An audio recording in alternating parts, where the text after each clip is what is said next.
The library staff in Collingwood helped me and found me that information. I joined AA, and that's a picture of my grandmother, my mother's mother, and my mother, my first year in AA. She was the one person who showed me what love is supposed to look like. She was the one person that really loved me unconditionally and was completely supportive to my research and looking and trying to research diseases caused by chemicals. I don't know if I started thinking I could find a diet for disease control. I started with just to research the disease because I had no diagnosis and I had no name, and they made me feel like I didn't have a disease, and obviously I did. I mean, you can't fake green pus oozing out of your belly button and bleeding and infections. So, I mean, come on, people. Yeah, I say that to the people who in my family who said I was faking it. Bloody bitches. Yeah, women. Sometimes women treated me just as bad as the men. Anyway, I was able to get the help of a biochemist and owner of the Wasaga Beach drugstore, Mr. Mack, and he worked with me day and night when the store was not busy to understand the world of bugs and dust mite. Unlike my doctors, he presumed that if I was infecting so easily, I had allergies. I'd never heard about allergies. I didn't know what that meant. With his encouragement, I went back on my vegetarian diet. And in AA, I continued to attend meetings. And frankly, they were all wonderful. I was well treated, even though they were not able to relate to me, and I did not relate to their stories very well either. I never drank because I was shy. I did not have a shy bone in my body, but they made me feel loved and worth keeping alive. Even though I still had no memory of myself or what happened to me, I had the children, supported the police, fire department, and the entire community. I was not doing so bad in that old shack. Even though I had no running water, it had a little, and an outhouse. But the children made me happy to be alive, even if I could never work again. Someone got me on welfare. I don't remember who. This was a short-lived paradise. My mother insisted I return home, and after just a few months of being there in the middle of winter, with nothing on but a nightie, my father threw me out on the snow in a blizzard. A neighbor called Les Crow, a man in AA, and he came to my rescue.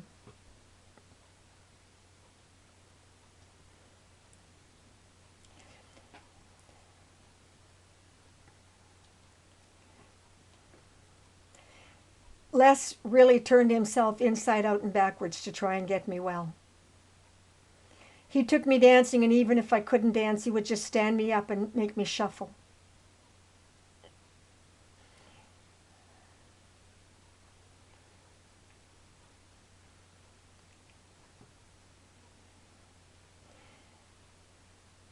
In 1985, I took several attacks, and Les rushed me to Sudbury and General Hospital.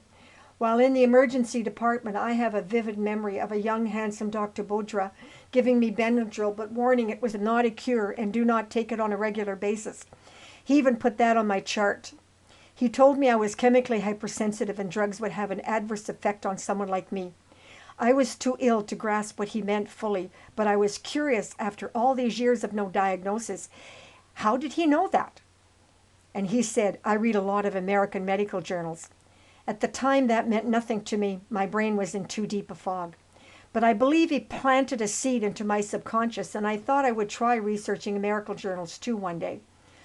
April 1986, celebrating my 1 year sober, I took a paralyzing attack at an AA meeting with Tom Murphy, who was helping me, and Dan McIsaac picked me up and took me to his condemned house where he was living and took care of me. He just fed me coffee and water to detoxify me. I don't remember much, but I had two lovely men who really cared about me. That summer, 1985, Les took me to Manitoulin Island for clean air with his parents, and I went fishing and I caught a pickerel, I think it was. I was still sick all the time, though. There's Tom. He became my savior, my hero in AA. And there's Dan, who picked me up and carried me to his house. Can't call it a house, it was condemned. For somebody who was sober a couple of years, he wasn't doing very well. It was his gambling. He was a gambling addict. But nevertheless, we were so happy, and they took turns taking care of me. Tom took me to a convention at a beautiful lodge and bought me lovely clothes and made me look gorgeous. Then we spent a few weeks at my cabin in Wasaga Beach swimming and going to meetings all over Georgian Bay. Dan took me to a convention in Elliott Lake and Manitoulin Island. Sure, I was still very sick, but I was happy. And Dan was the one who came up with the idea to research diets for disease control. That had frankly not even occurred to me. He went to the health food stores and he brought home dozens of books to research my disease. However, before I had that opportunity, fate took another grotesque turn in my life. I had just barely started. I remember I should tell you about this. Dan was convinced that I could learn to write again, and I could learn to have memory again. He'd seen a lot of people with wet brain come out of it, or almost wet brain. He worked at the detox part-time after he sobered up. And he had me listen to country music and write down the words. And I remember crying and saying, "It hurts me, it hurts my brain, it's too hard." He said, "Take it one sentence at a time, babe, one sentence at a time." And slowly I did just that. And I was really not doing too bad. I actually had a little diet for disease control that helped several people in AA. Didn't do anything for me, but it helped them. And suddenly my welfare social worker demanded I see Dr. Brian Lynch as a family doctor or she would cut me off welfare. I complied, of course, terrified. This doctor was a psychotic, sociopathic maniac, and he deliberately went against Dr. Boudra's instructions. When I pleaded with him that I could not go on Benadryl daily, he threatened me, saying he'd cut me off welfare if I refused.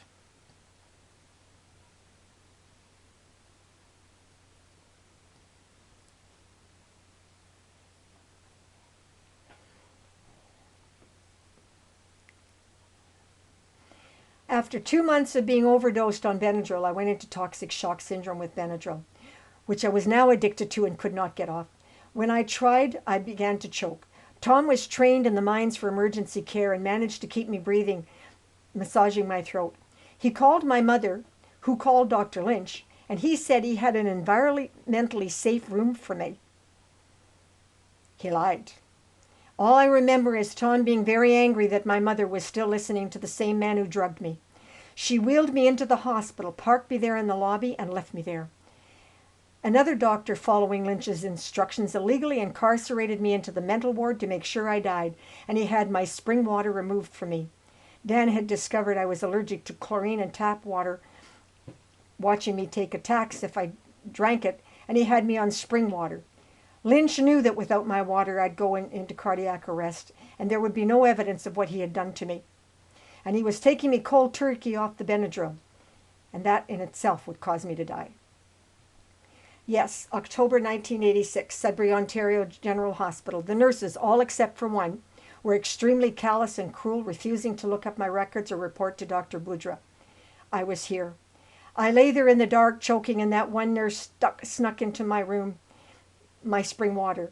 She was crying. She knew that what they were doing to me was wrong, she said. I lay there in the dark for hours when suddenly I had a vision. He looked familiar, but I was too sick to recognize him. He told me to get out of bed. Crawl if you must. There will be a long-distance call for you, and you must make sure that you take that call. I did exactly that. I rolled off the bed, and I crawled on my hands and knees. And those bitches taunted and teased me, calling me names. And at one point, rage went through me like a volcano, and my voice returned, because up to then I hadn't been able to speak or defend myself. And I screamed at them, cursing them, saying, "You give me my long-distance phone call right now, or you bitches will be seeing jail time. I am here illegally. Get me to my goddamn feet, or what happened to those nurses at Toronto General will look like a picnic when my lawyers get through with you. Ah, it was another miracle. Elizabeth was one of my loyal real estate clients, and she'd had a vision herself. She knew my mother was somehow involved in doing me harm. Yes, I told her how my mother had followed that bastard Lynch's instructions, ignored my begging her not to do this to me, and she dumped me here in a wheelchair and just abandoned me, leaving me completely helpless with no one to protect me. Because don't forget, I not only couldn't walk, I couldn't stand, and I couldn't speak.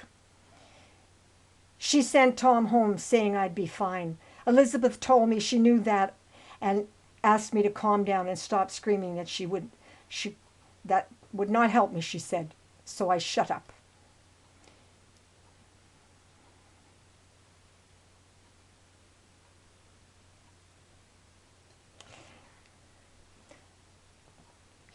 Elizabeth had called Barbara Frum of the CBC television network in Canada wanting her to do a story on me, but Barbara said she did one on a woman like me in Barrie, Ontario, and her ratings went down. But if I died, I'd be a story. Oh, how I cursed that woman for a long time silently, and then I came to my sentence and played a role as if on stage. Oh, so Barbara Frum of CBC is going to do a story. And what they did to me here, eh? And if I'm not immediately released, she is sending her crew with cameras, and these bitches will all wind up in court with Dr. Lynch. Okay, sounds great. Okay, I'm leaving right now, and I'll call you when I get home. And if you don't hear from me in an hour, call the police and start having them all charged. Whoops. Oh, sorry. Got too excited there. Okay. Needless to say, they released me immediately. That one caring nurse gathered my things, helped me get dressed, wheeled me out to the lobby, and dialed Tom Murphy's number for me.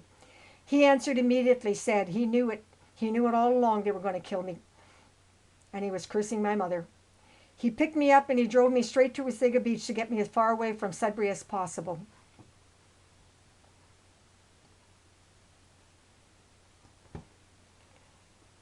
And that's the shack, and where he had to leave me because he had to go back to work. From there, we called friends in Brantford who promised to help me. So Tom drove me there. They were very religious people who worked in the hospital in Kitchener, Ontario, whom I loved and trusted. Instead of trying to get me medical help, they were trying to get me a job and back to work.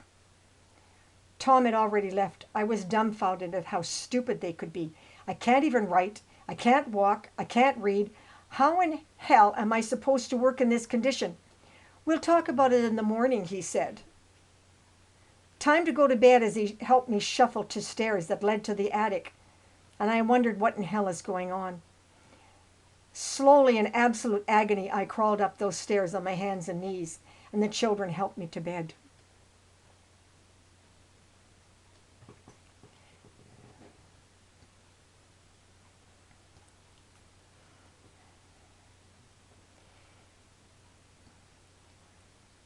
I survived pain that is so horrific. It's the kind of pain that cancer patients go through if they're on morphine.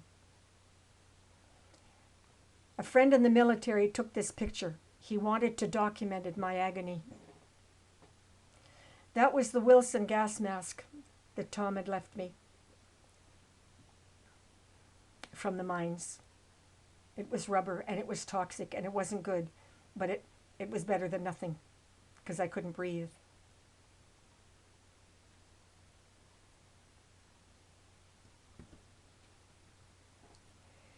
I stayed in my clothes and lay on that bed looking up at the ripped out ceiling. Oh my God, I thought, insulation is hanging loose.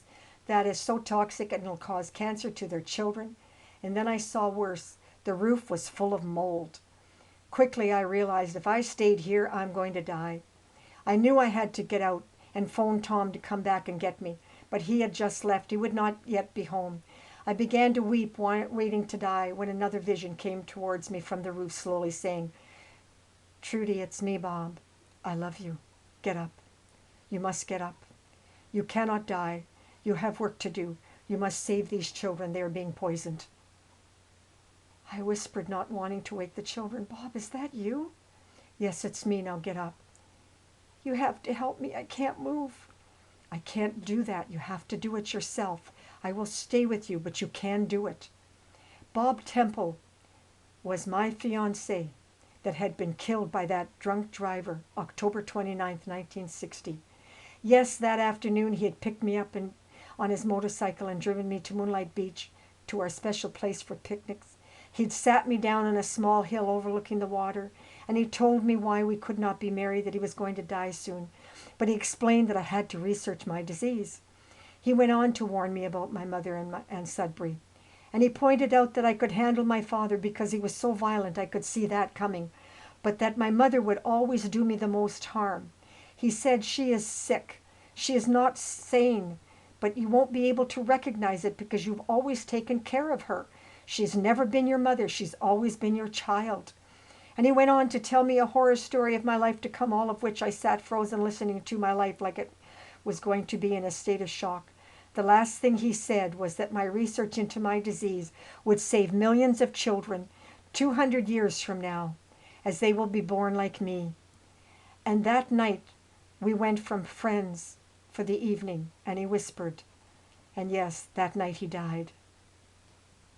He gave me a light kiss when he left, and I was laying there remembering everything and reliving it as if it was happening all over again. Our relationship had been celibate. He knew about the rapes and wanted to give me back my virginity so we would not have sex until our wedding night. It was also his way of proving to me how much he loved me. And not my body, but me. When he didn't return, I wasn't worried, because Bob would go silent like that sometimes. I always felt safe with him. But it was the next day that he was found dead.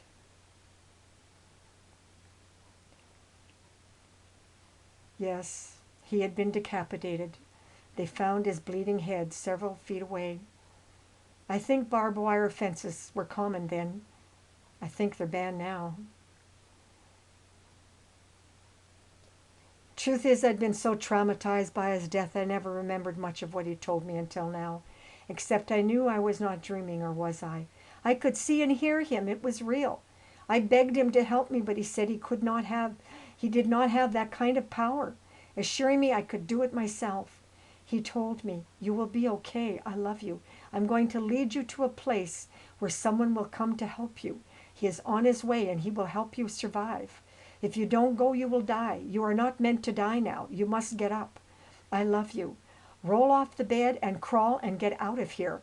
Someone is coming to help you." And I did as Bob told me to do. He hovered above me like a mist and kept talking to me to keep me going, keep me from passing out. Every second, every inch was unbearable agony, but I just kept crawling, slowly, as he kept talking to me, telling me he loved me, and someone was coming to help me. I made it down the stairs, through the living room, the kitchen, pulled myself up to my feet by the door handle to the hall. I dressed slowly, the agony of every movement, excruciating, drowning pain.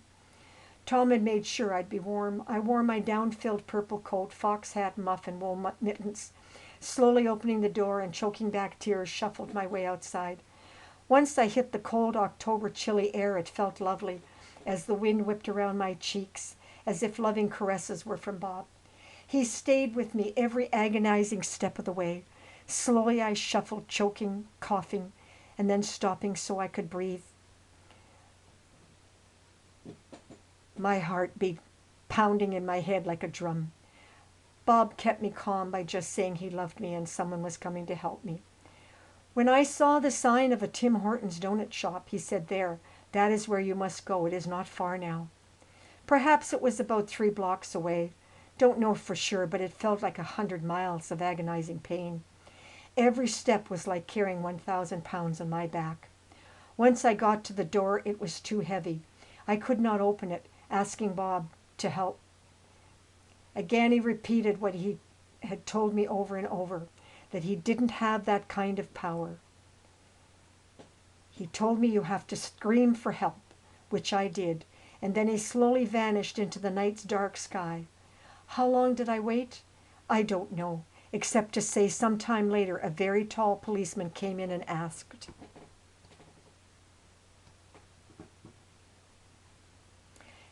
Is there anyone here that is sick and needs help? Well, by this time, on my third cup of coffee, I'd had my speech back and had told everyone what happened. Truck drivers, taxi cab drivers, people on the night shift all waited to see who was coming to rescue me. So before I could speak, they all pointed, "Yeah, she is." He sat down next to me and we talked for a long time. He shared with me his story about his dead brother who had died due to medical negligence, just like mine. He said that he had not believed his brother who begged him for help, trusting the doctors. After he died, he regretted it, so he began to research outside of Canada in the United States. He discovered the terminology chemical hypersensitivities was rampant and growing in leaps and bounds to each generation because we are being systemically poisoned. He explained to me Benadryl killed his brother. He now knew that, and he told me how to wean off it safely. He had no cure for me, only that American agencies had all kinds of science that Health Canada was ignoring. I called them murderers. Yes, he said, they murdered my brother. He described how he got to me. After finding out the truth about what killed his brother, he began to pray that God would send him someone to help. If he could not save his brother, if he could just save one other person, he would feel not so sick about not helping his brother. His guilt was ruining his life.